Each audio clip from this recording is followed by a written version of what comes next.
ጾም የሚጾመው የዱር አውሬ ጉሬዛ በኢትዮጵያ የሚገኘው አስገራሚ ፍጥረትም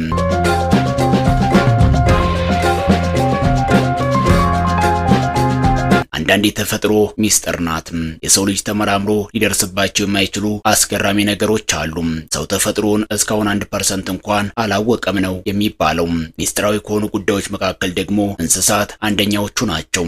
በዛሬው ዝግጅታችን በኢትዮጵያ ውስጥ በዋነኝነት በእምነት ቦታዎች ውስጥ ስለሚኖሩት አስገራሚ እንስሳቶች እንነግራቸዋለን። እነዚህ አካባቢዎች የእስላም የክርስቲያኑን ጾም በመጾምና በዓላትን በማክበርም ይታወቃሉ።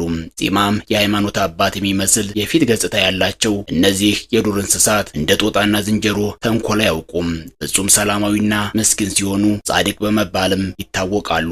ስለ አስገራሚዎቹ የጉሬዛ እንስሳት ድንቅ ዝግጅት ይዘንላችሁ ቀርበናል። እስከ ፍጻሜው ድረስ አብራችሁን ቆዩም። በሀገራችን ዝምተኛው ጻድቅ ተንኮል የሚያውቅ ባህታዊና በመሰል